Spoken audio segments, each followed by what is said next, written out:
And we are going live this Friday, May 8th, 10 a.m. on the Pacific, 1 p.m. on the East Coast, and 12 p.m. noon in Minneapolis, St. Paul.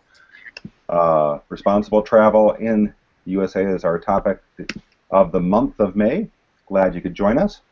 I'm Ram Mater, host of Planeta.com, frequent market shopper with Panchita, and welcoming three colleagues. And we're going to take on the big picture of responsible travel in the United States and focus on what's happening with the local travel movement. So you really can't ask for more. Questions, please. If you have questions, you're welcome to use the Q&A app, or you can use that local travel USA hashtag, and we will get to it. So let's greet everybody, and let me introduce Deborah McLaren, the co-host in these shenanigans. Hello. Deborah, what are we doing today? Today we are launching a series of Friday Google Hangouts, and we've been reaching out to all kinds of people that are doing really wonderful things, innovators in changing the way that we travel here in the U.S. Today I'm really excited to meet our two guests, Chris Mckay from Crooked Trail and Travelers Against Plastic, and Ethan Gelber from the Travel Word. Thank you guys for showing up and going through the technical difficulties with us. Today we're going to hear from them, and we're going to talk a little bit about what is happening in the U.S. We've seen U.S. organizations based here but going out around the world doing ecotourism and responsible tourism, but we want to know what's going on here. We want to know more about it. So thanks for everybody for showing up and listening, and thanks, Christine. Absolutely. So introducing myself now a little bit. Sure. Sure. So my name is Chris Mackay, and I founded a community-based tourism company 16 years ago called Crooked Trails, and about 2 years into it, we turned ourselves into a nonprofit so that we could give back to communities.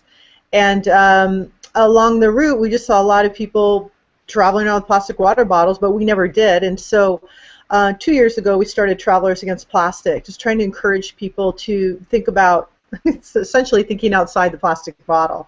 And I realized that so many people, even if they're eco-friendly and aware and know that plastic bottles are not good and they're expensive and they're a scourge on the environment, when they travel, they just assume that there's no option. And they do that not only internationally, but you're right. I mean, Deborah, we were talking yesterday, they do it locally. It's like they'll take that bottle with them when they're going down to their kid's soccer game, but they forget when they hop on an airplane. And so I just think it's really important. One of my big pet peeves is just these plastic water bottles everywhere. And so we've been doing a lot of work with that, but I'll let Ethan introduce himself first, and we can kind of talk more about it. Hey, 1 second, Christine. Tell us what we're looking at here. What are we looking at? Well, if we want to get into that now, let me show you one thing. So what we're trying to do is encourage people to travel with any kind of bottle that would be like We're getting choppy. Is she still there? Do you hear me? Yeah. Not really. Not very well. Oh, really? Would you lose me? Let's see here. We have you back.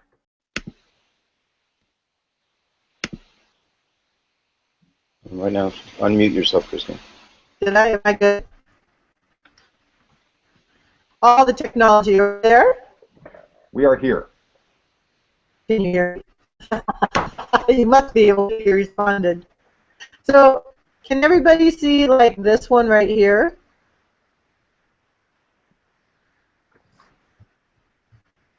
No, we're not really seeing your screen. We're not seeing your screen.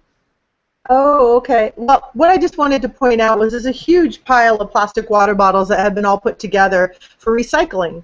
And one of the things that I hear from a lot of travelers is, well, it's not a problem with plastic as long as we recycle. But it's an enormous problem. I mean, less than 20% of the bottles in the U.S. are recycled right now, and most of them end up just, in a landfill or worse. And as they break down, whether they're wherever they're at, they'll break down and become little tiny pieces of plastic in the ocean. I've been partnering up with Gyres, which, if nobody's familiar with them, they're an incredible nonprofit based out of San Francisco, and they are a group of activists and scientists that are monitoring the Earth's oceans, and they just got back about a month ago testing all the waters in the different oceans, and found out that there is significant plastic, really small, minute plastic in every single ocean, no matter how remote. And in some areas, that the plastic outweighed the plankton of a ratio of, I think it was 1 or 3 to 1.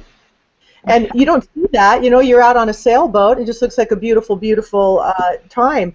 But the truth is that, whoops, you know what? I just realized I got to plug in my computer.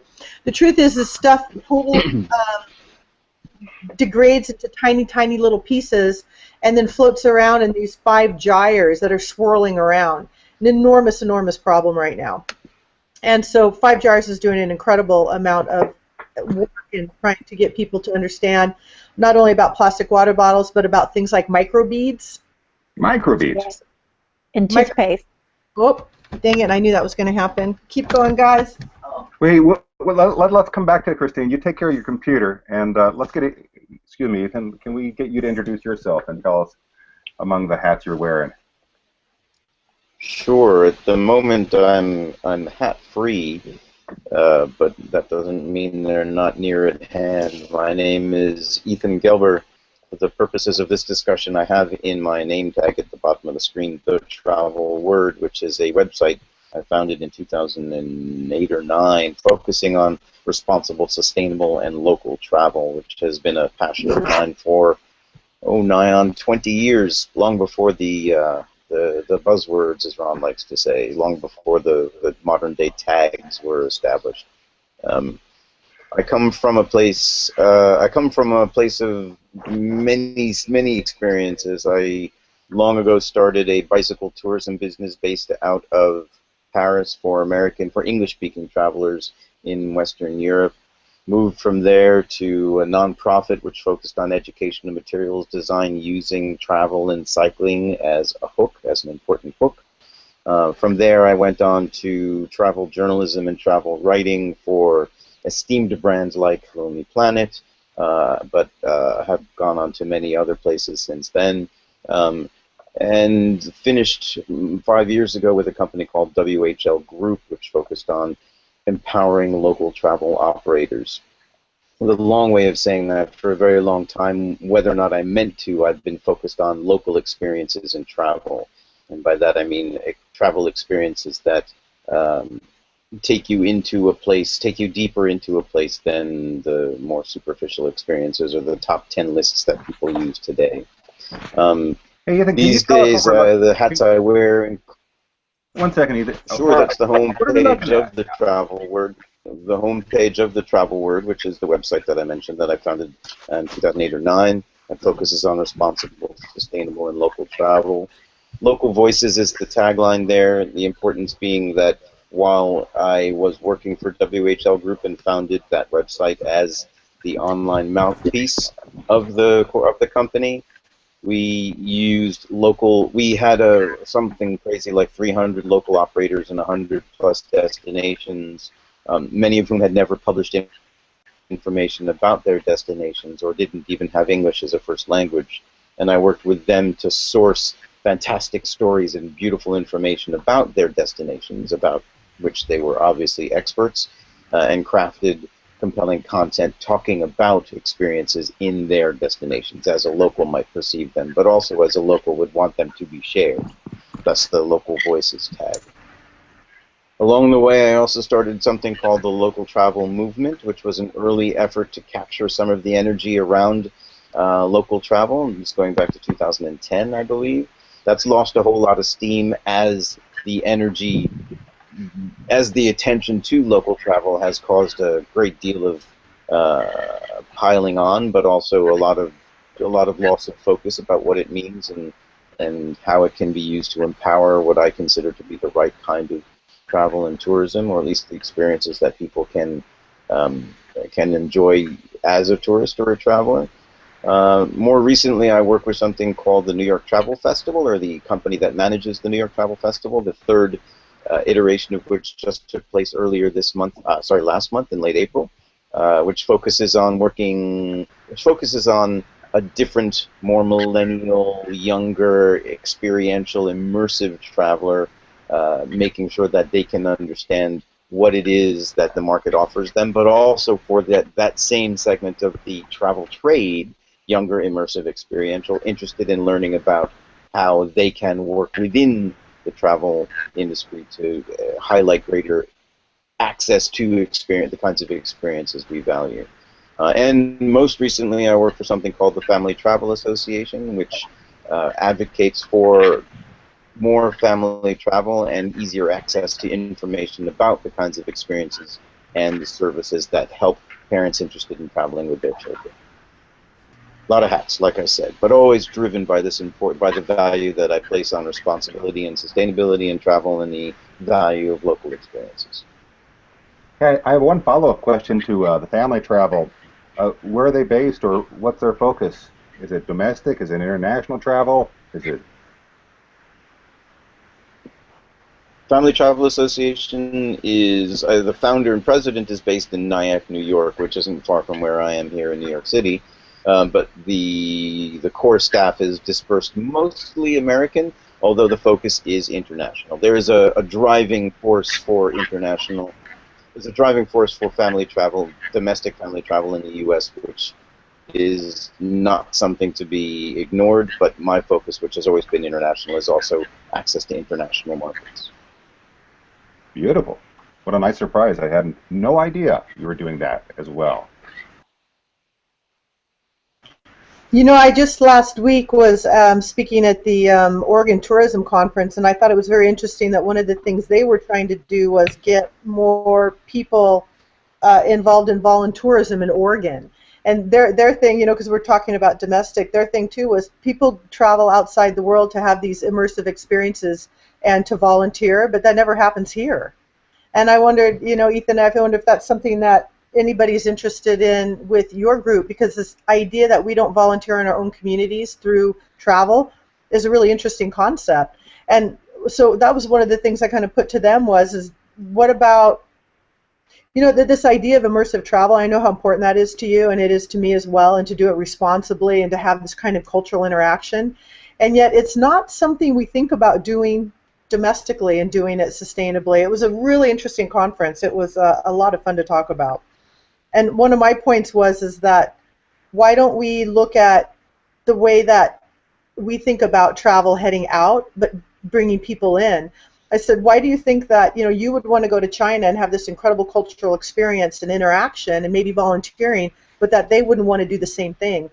Because they were trying to figure out how to sell, you know, tourism in Oregon. And my point is why not do it the way we you know, share it over there? Like have Chinese come here, be able to volunteer in this incredible experience and meet Oregonians. I said, I think you're missing out on your best-selling product, which is meeting the Americans. I mean, people abroad want to meet us locally here just as much as we want to go out and meet people internationally. Do you know what I mean? It was a very interesting conversation. And I thought, but it still has to be done sustainably. It raises 2 points which I think are important. First, on the topic of volunteerism or volunteer travel, just so that, you know, shout out to the important work that's being done. Chris and her work with Crooked Trails was one of the contributors to a book that I edited about volunteerism that looked at where things are today and tried to provide future-oriented, solution-oriented solutions to the way people volunteer domestically and internationally. That book is called Adventures Less Ordinary. It's a free ebook that can be downloaded. Maybe, Ron, you can pull that up as one of the things. Inspiredescapes.com/ebook. Timestamp it. Thank you, Chris, for having contributed to that work, which we're still pushing to get broader visibility to. That shout-out being done, there are 2 things that I wanted to comment on.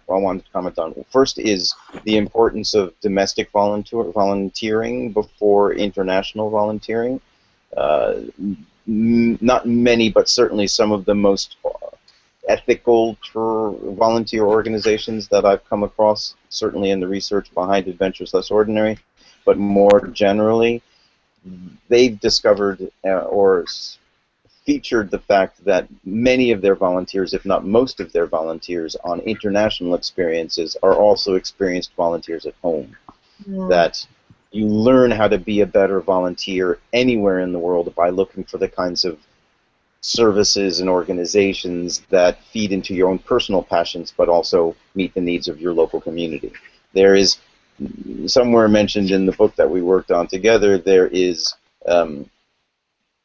greater value to being recognized as a community supporter in your own community than being forgotten as a community supporter in an international one, roughly speaking.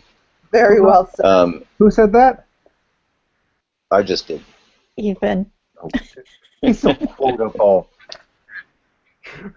But that actually brings me to the second point that you made about inbound volunteer travel, about capturing the inbound market. People from overseas coming to the U.S. and looking for interesting experiences that put them in touch with locals. In speaking with a couple of operators, and certainly with a couple of destinations, I've found very revealing and remarkable resistance to that kind of thing, which I think is revealing more than it is interesting. Well, I guess it's interesting by virtue of it being revealing. Resistance by local organizations servicing local communities to, for example, Japanese or Chinese volunteers working with them. The question mark being always, well, why would these people want to help us, and what value would they bring to us when we've certainly got people in our own community who should be able to meet those needs? You can imagine the layers of complexity that brings into play. Well, you know, my point has always been, even when we do volunteer tours, like right now, we're scheduling a lot of people to head to Nepal in the fall. And are they really going to make a huge difference? No. The Nepali people are faster and better at building.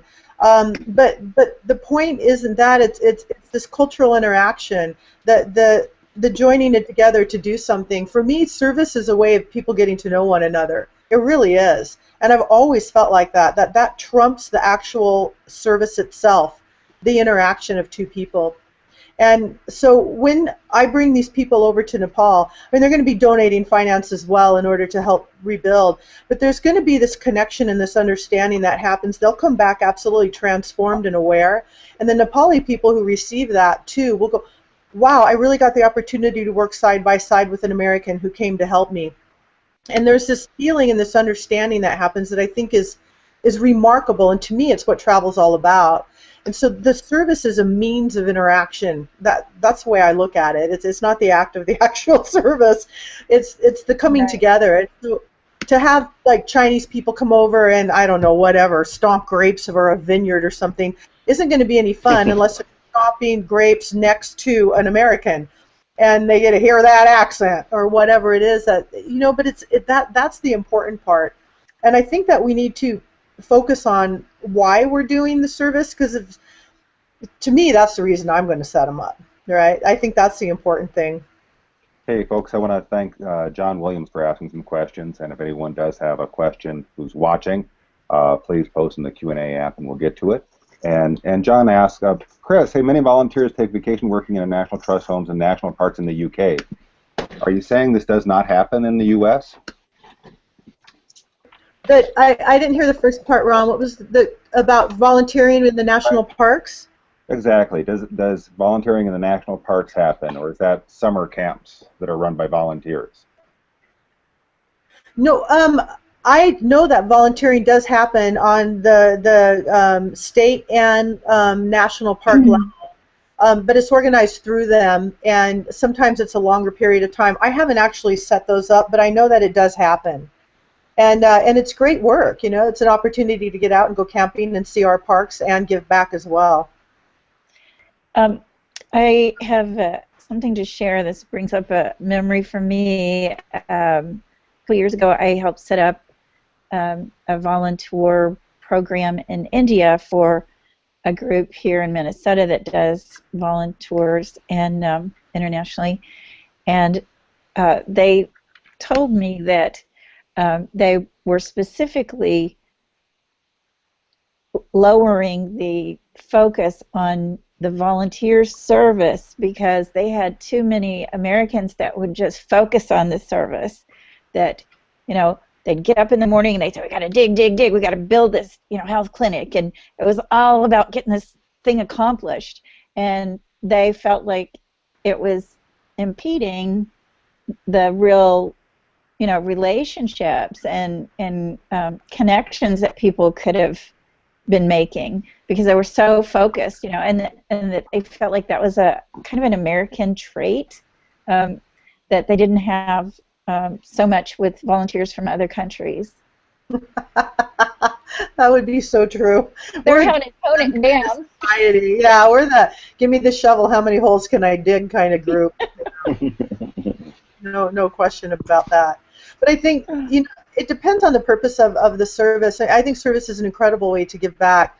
It needs to be done right. But if for me, the focus is always about the community interaction. And so if I'm doing a service program domestically or internationally, I really like to focus on that aspect of trying to help people understand the culture, the environment, and the history of the people that they're interacting with. We did that here with the Mackay tribe out on the Olympic Peninsula, bringing groups out, but really having them visit the museum with locals, hear storytellers, do whatever it is that can help them to understand the local people, so that service that they're doing has a deeper meaning. Otherwise, it's just service. I mean, I ask people, I actually do talks on community-based service and volunteerism, and my first question to every group is always exactly the same. I stand up and I say, why do you want to do this? Why do you want to go offer service? Because if it's just to offer service, there's people in downtown Seattle need your help right now. I mean, so if it's because you want this, and then I put up a picture of some amazing interaction of a local traditional person with a foreigner, if this is what you're looking for, then you need to keep that in mind. If you just want to build, go with Habitat Humanity and go build a house and come back. But if you really want to meet the local people, then that's what you need to think about when you go over there. And that's the emphasis that's also been placed in family travel is, adults traveling with children or children traveling with other children. You need to place the emphasis on learning and culture and exchange and craft and skill building and accomplishment and, targets and meeting targets, but primarily on teaching about a broader vision of experience and community and community exchange and community development. The emphasis on community, emphasis on conversation, emphasis on exchange. Right, exactly. But do we have those conversations? I'm sorry, Deb. I was just going to say that I think that Ethan and Chris are both really involved with a lot of responsible travel blazing, and the focus on education and activism about places that you're going to as well as yourself, challenging us as travelers, is just hits the nail on the head, so to speak, and why I'm fascinated about having them here today to talk with us, how Chris has built up this whole campaign of travelers against plastic, and that's here and in the other countries. So I would like to ask both of them how they see responsible tourism in the U.S. and how, if there's a way that we can kind of cultivate better connections. And I had, asked if connecting these kind of sectors like local foods and buy local indie biz campaigns with travel, could that strengthen some of our common messages together, for example, about how important it is to buy locally, at the market when you travel. So I just address that conversation too. I love hearing about all of this stuff, but I want to hear what they see going on here in the U.S. Chris, do you want to go, or do you want me to jump in? Go ahead, Ethan. I have a dozen responses to that. I'll just pick I one bet. or two of them. The first is the granularization of a space that doesn't deserve it. And by that I mean the semantics and the marketing and the promotion and the emphasis on certain kinds of keywords, the SEOization, you know, the optimization of the marketing message behind the importance of responsibility and sustainability, or local or green or eco or mindful or ethical or pro-poor, or you choose your word. The American market, and to a degree the Western market, or primarily the UK market, has really been caught up in the semantics of what things mean without actually caring about the underpinning message. And the underpinning message is people, planet, peace. That's one. People, planet, peace, certainly, but people, planet, and what am I forgetting? People, planet, and market. People, planet, and economy. Triple bottom line accounting, the 4 C's, which is another way of looking at things, the letter C, which comes out of the long run, which is another international sustainability movement. Profit, thank you, people, planet, profit. There's a basic humanist point to this kind of travel, and the humanist being travel in a way where your money makes an environment.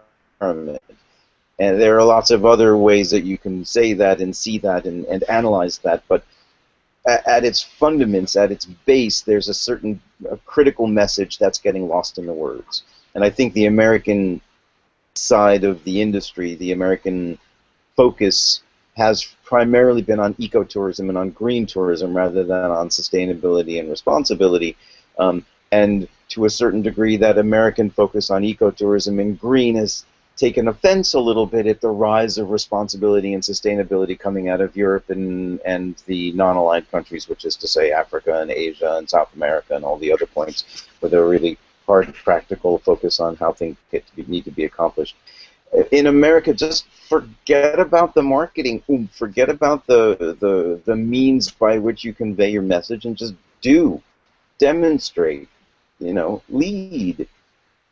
There's so many people doing so many spectacular practical things whose messages are getting lost because their message isn't cozy with the particular emphasis of the times. There's so much beauty in the practical, and in the U.S. I think that practicality is lost. Should that kind of stuff be aligned more closely with slow movements and locavore movements and freegan movements and localist messages on value chains and sourcing and all the rest? Of course it should. Of course it should be aligned. But we can do that more practically without having to get stuck on the mechanics of whose banner rises to the top, who sits under what purview, whether or not we're going to use one word to describe it rather than another. Everybody's doing the same thing. There's 99% shared interest. The 1% is what's keeping people apart. It's like an article that I recently wrote. I discovered that there's 98% genetic material shared between mountain gorillas in East Central Africa and humans. And we emphasize that 2% difference, which is actually pretty stunningly different. But if we thought more about that 98% commonality, we'd find a lot more we can agree on than what separates us. Hey, Ethan, so well said. I absolutely agree, and I love that. You put out the people, the planet, the prophets. I was sitting in on a group of people that University of Washington wants to create a tourism a class, and so they brought together a whole bunch of us. And one of the people that came in was an outfitter up in this area outside of Seattle called the San Juan Islands. Really beautiful, a lot of eco-tourism going on out there. But she got up and said, listen, I just need, we're trying to support local people. And this is about the people in the San Juans and creating an economy. And I spent, I don't know, 8-9 years up there as a marine biology guide. And for me, it was always, thinking about the environment and the whales and the dolphins and all the eagles and everything. But listening to her just say, you know, we're trying to support some people here. This is about living in the San Juans and a group of people. And I thought, wow, it's so critical that we remember this. Like, we're all in this together to create an economy for ourselves and our families and our business and our state, and yeah, and then let's do the obvious. Make sure that it's as beneficial as possible for all and sustainable as it can be. I mean, in nature, travel's not sustainable. It's degrading and consuming, and so we need to always be aware of that. I love how some people try and act like they can make it something other than it is. It's a consumer-based action, and that's all there is to it. And getting to and from these places is creating and using resources, and so. But I think you're right. Let's keep it simple. Let's be honest, but let's get out there and enjoy it. And let's not get stuck on some of the stuff that what I call and forgive me for saying this, but what I call the orthodox ecotourists, or the orthodox ecotourism professionals, orthodox ecotourism promoters. Yeah. And nothing against taking a purist position on things, but there's an important reality check. We're not going to stop people from traveling from one place to another. We're not going to stop people from going into accessible nature. We're not going to stop people from wanting to go to remote villages because they think there's some magic to that, unless we put up obstacles that are going to stop economic flow, that are going to stop local access to their own resources, that are going to stop aid delivery all over the world and professional skills exchange. We're not going to stop these things. So let's stop fighting the losing battles and try to informed choices about where they go, how they go, what they do, and where they spend their money. Right. For me, it's not as simple, and I don't want to simplify it. I don't want to oversimplify it, but there is an easier, more direct way to talk about it than by getting stuck on the carbon offsets, yes or no, and the long haul flights, yes or no. They're punishing. They're terrible, but we're not going to stop them. So let's just help people to make the right choices first. Absolutely. I've been putting up something here. It's probably so small that you can't see it, but it's been a list of these sort of grassroots movements that are going on in the U.S. And when I say, can we leverage the message, what I mean is, and I agree with you very much so, that we can't stop a lot of that, but these movements are at the grassroots.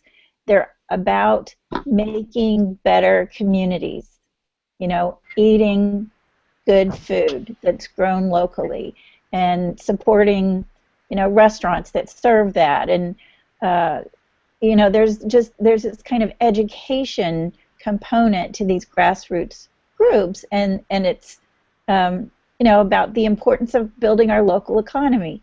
So, I guess what I'm really interested over the course of this month is really, what do we have in common, and what do we want to do with that? Deborah, is this a Slideshare document, or what is it? Yeah, it is. Can you see it? Yeah, well, we can see this one page. What do we have in common? Yeah. Yeah, and the other ones I was scrolling earlier, but they were probably so small that... Can you show us slide number 1? Yeah, here we go. So, there are just all these locally owned businesses or organizations that, really are doing creative, innovative things, often in their own communities. And, a lot of it is just ethical, but it's also really down to earth. We want to have healthy, thriving communities. And that's why I like responsible travel. The definition is, creating a better place to visit and a better place to live. And the importance of getting the message out that travelers can stay locally. They can buy local food. They can find this stuff. And a lot of people want to. Foodies are huge now. So there's, you know, ways that maybe we can link with people that are doing media and people that are doing the, you know, mainstream, Main Street, you know, revitalization. They're all kind of looking at tourism and travel. So how do we build a better network so we can communicate that kind of stuff better, I guess? I think that's so important. It's the network, because it's the you know, all the corporate restaurants and you know, the chains of the hotels and the restaurants and everything, and you come into a city and I think it's changing, but the dominant thing is all of the chains, and to find the local, to be able to really give back locally, it can be challenging. And so creating opportunities where it's easy, some kind of network where you come into a town and there's a site where it's like, these are the locally owned and operating, you know, restaurants, opportunities to interact, you know, people to meet, shops to shop, and artists to buy from. I mean, it's so important. If there was a site like that, it was just obvious, you know, you come into this city and that was available, God, I'd be on it all the time. I mean, and I think a lot of people would, just wanting to figure out a way to give back. It's just, it's so difficult at times, I think, for most travelers coming into a town, and they have no idea what's local. They don't know where to go or what to do, so they're at the Best Western and they're eating at Denny's or, you know, God knows where. Get the Grand Slam. You'll have to check out the Local Flavor website. It's hyper local, and it's just in Minnesota, but you can use it anytime you come to Minnesota. I'm not coming to Minnesota. Oh, come on, Dan. I'm a West Coast girl. I'm just kidding. But I do think it's so important to be able to have that, you know, to have a place where you could come into and understand it, and actually get to figure out a way to get to know the local people. I just always feel like, you know, I love looking at beautiful sites and seeing the environment. I'm a hiker, I'm a kayaker, I'm a traveler, but my best memories are always meeting local people, and not just internationally, but domestically as well. Those are some of my most cherished memories. Hanging out and just meeting local Joe Blow in Montana and having a beer with them and go, God, it was really great to meet you. What a joy. And I wish we could create more of that locally as well, not just international. I mean, we always think that somebody in Indonesia or France or God knows where is going to be more interesting than meeting just a local person. But I think it would be great to have some emphasis on that as moving forward in tourism. To, hey, let's get to know each other. Let me ask you this. Let me ask you this. All right, which of you folks are going to a local market this weekend? Well, I'm going hiking, but... Deborah, Ethan? I'm going to St. Paul Farmers Market to get seedlings because I didn't plant my seeds early enough this year. I got to get in my garden. And Ethan? New York has really crappy farmers markets, but yes, there's a green market near us that we go to from time to time. But I wanna jump on what Deborah. Hold on. Sorry. Get your own hangout. But no, seriously. I will. You do that. Oh, this is great to change seats with Ethan now and then. But here's my question. At these local markets, is there anything that resembles information about local travel? Because that's the obvious link I see anywhere, and it's never implemented. Yeah. The local green markets in New York are a green market network, and they do emphasize local products. They do talk about where the local product comes from. Each of the different tables has information about the local provenance, and also talks about where the other green markets can be found. But that's about the extent of it. They're starting to do that more. Not local. What was it? But go ahead. And that's what you wanted to say, Ethan? I didn't hear what? Go ahead. I rudely interrupted. Am I allowed to say what I was going to say? I would appreciate it. Please do. Yes. If there were a control so that I could take over, I would do that now. No. But on the comment about networking and the creation of local media resources and local resource pages and lists, it's the challenge. It is the challenge of all local movements, is that every local movement requires a local presence in order to create, maintain, and champion those lists.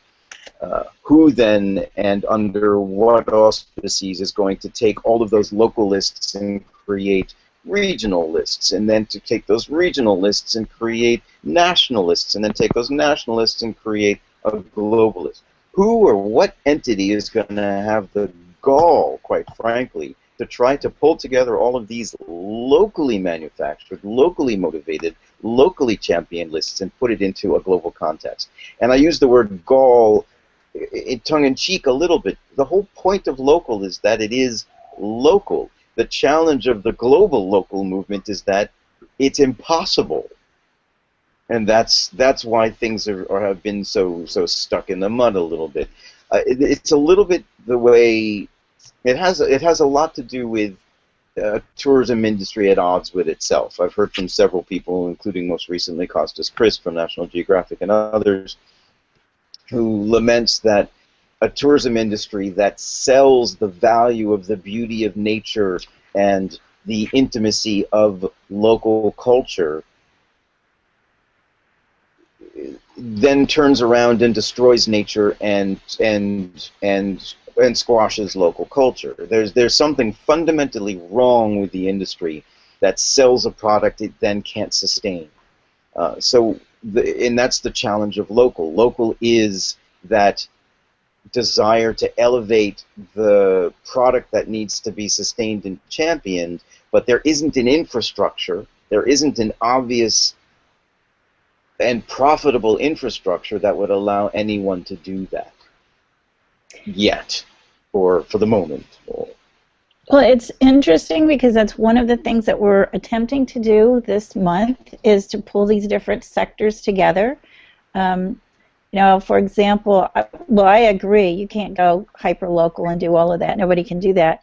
But I think, you know, there are national associations like the National Food Co-ops, the National Farm Markets Association, things like that that could really be working together better. And to get that, to understand what it means to be part of the travel industry and how to encourage these local groups to do more education around that and to work better with the responsible, you know, travel going on in their communities. I think there's a lot of those kind of things that are going on, and those could be helpful. Well, you know, as well, the Lonely Planet guides, you know, we always look at them internationally, but all the people traveling outside the world coming here, Lonely Planet to San Francisco, Lonely Planet to whatever, they bring together a lot of information about how to get local with local guides, restaurants, you know, and tours. That's there.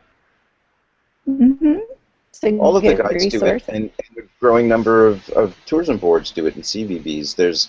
There is this rising tide of interest in local, and more people are playing into that because it has become commercially viable suddenly, or because the local food movement and the slow food movement, they proved market successes. So other places which are run by the all-powerful dollar are finding that value, finding the value in championing sustainability or local access.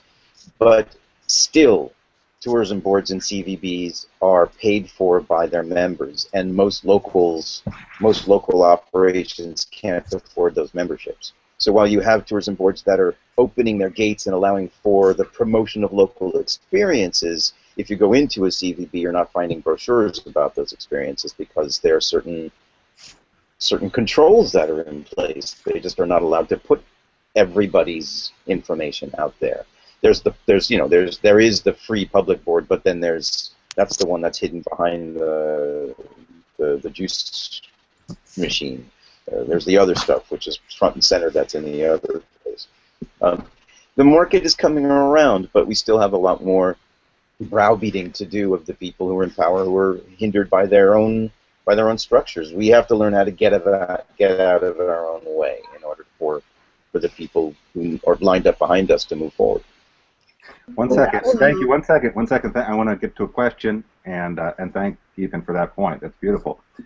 Here's a social web challenge for everybody, participants and viewers alike.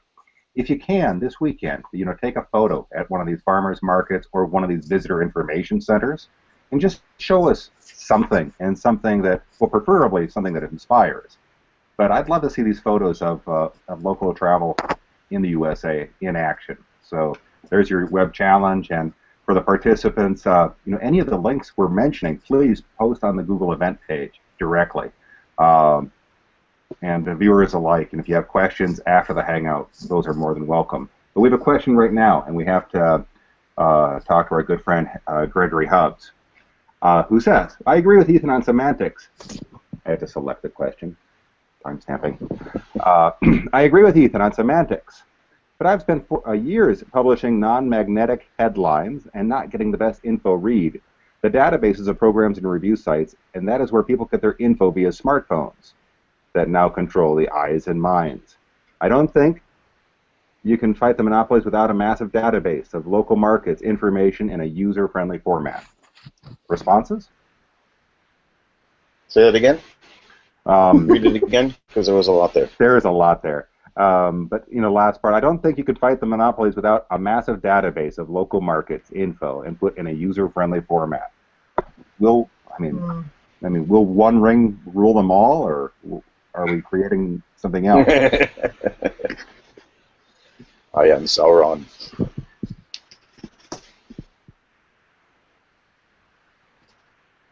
Chris? Deborah?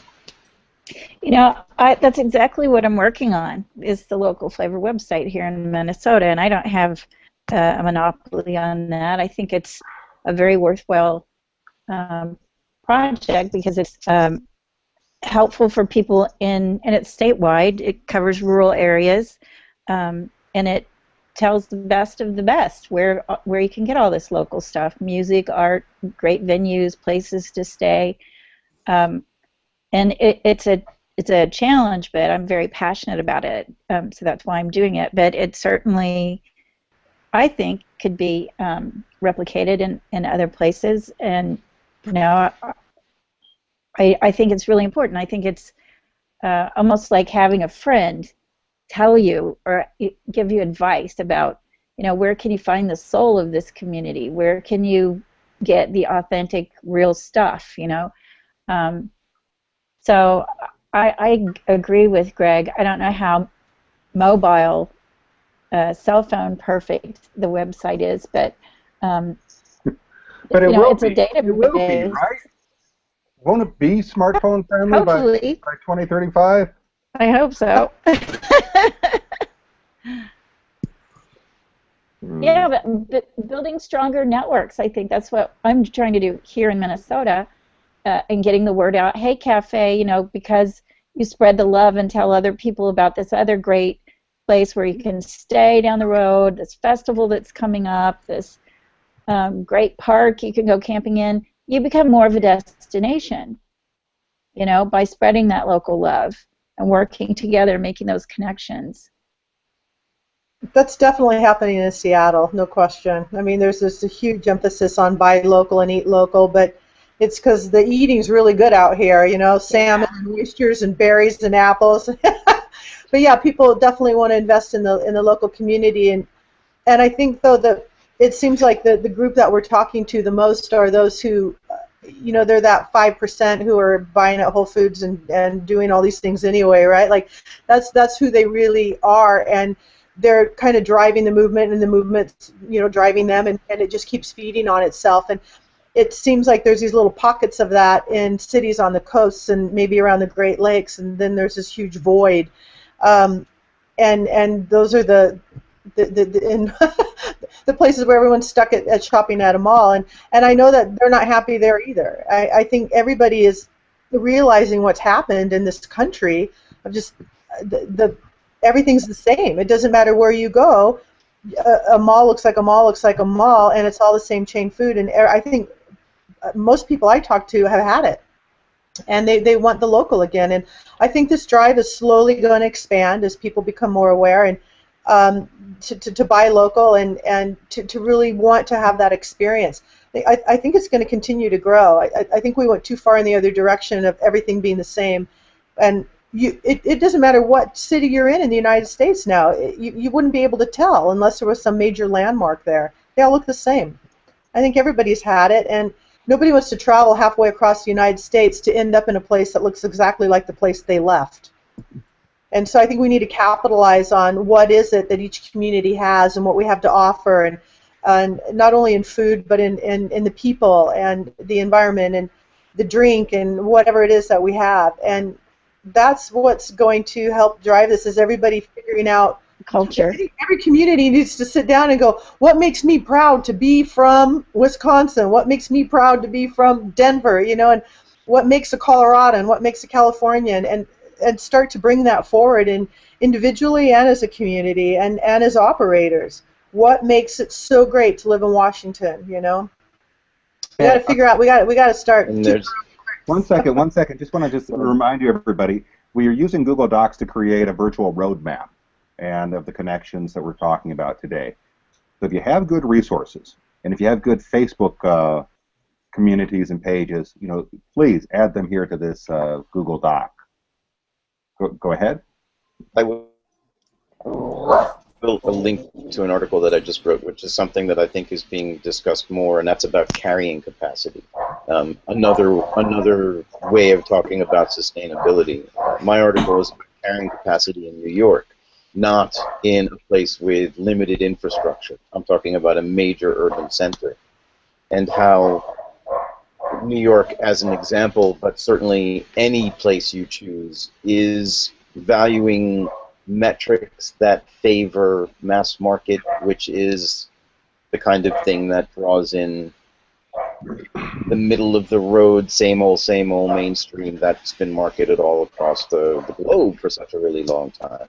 The example being that any time numbers are published about tourism success in New York, the focus is on the numbers of people, how many nights they're spending, and how much they spend per day. When you're measuring that kind of thing, you don't really care about what the local experience is, and there's also no real emphasis on how much of that money is being spent favoring the local economy.